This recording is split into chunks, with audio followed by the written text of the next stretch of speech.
Hello, boys and girls. Hello. Yes, this is Auntie Audrey here, and I continue with the reading of Uncle Arthur's Maxwell Bible story.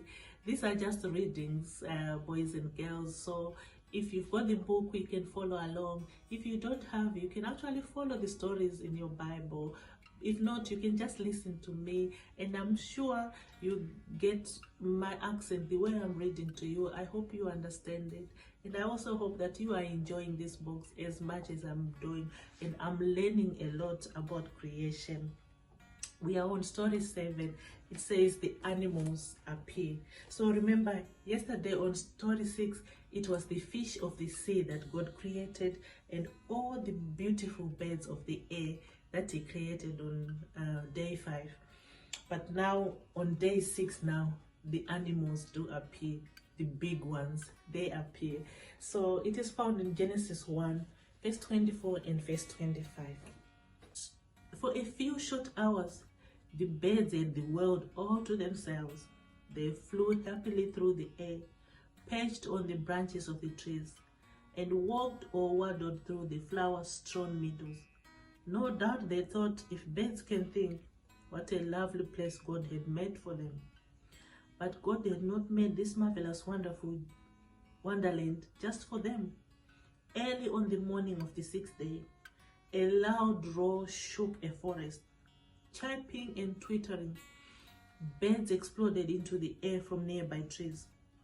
Curious to see what the noise was about, they flew back and saw a great yellow creature with a fine, strong face, a long, hairy man, and a bearing like a king.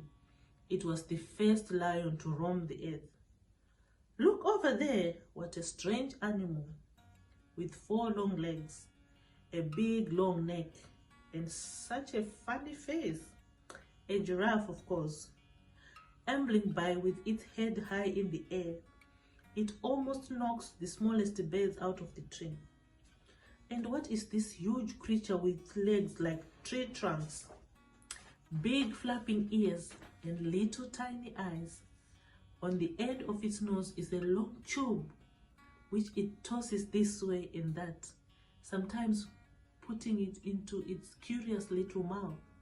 Oh dear, what fun God must have had making the elephant. Here come some horses, perhaps black or brown.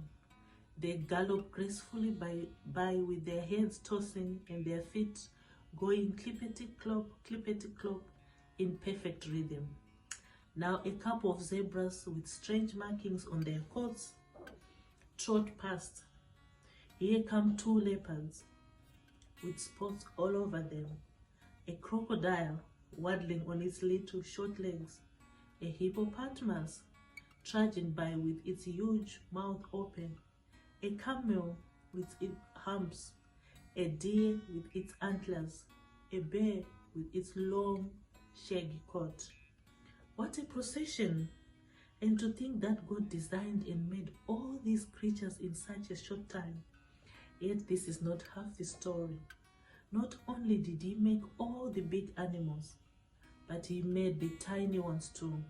Look there, a little dog barks and scampers about as all dogs have done from that day to this. A cat walks by with stately steps. A monk swings from branch to branch.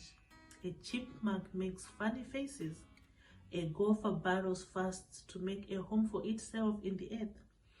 A chameleon changes color to match the sun-spotted leaves around it. A squirrel with big bush tail scurries around looking for something to bury. All these animals God created in a single day. This is too wonderful for us to understand. Just think, every one of these marvelous creatures was not only made alive, but was made to see, hear, smell, taste, and eat, just like you and me. More than that, each one was given the power to produce, to make baby animals just like itself. You can draw animals on paper, you can make animals of clay, but you cannot make even one of your animals live. You can't make them talk, walk, run, or eat, can you? No, indeed. It's just as well, for if you could, what would mother do with all them running around the house? And how would she feed so many? No, we cannot make animals live. We can't make even a toad or a mosquito, but God can. And God did. In his creative mind, every animal, every insect had its beginning. At the sound of his voice, they sprang forth from the earth. And God said, "Let the land produce living creatures according to their kinds, livestock, creatures that move along the ground, and wild animals, each according to its kind." And it was so. God made the wild animals according to their kinds, the livestock according to their kinds, and all the creatures that move along the ground according to their kinds. And God saw that it was good. God was pleased with his work. It was good, and he was happy. His creatures were happy too and peaceful. Yet creation was not complete. Something was missing. The most important thing of all remained to be done. God had left it till the last. We want to thank God for all the beautiful animals.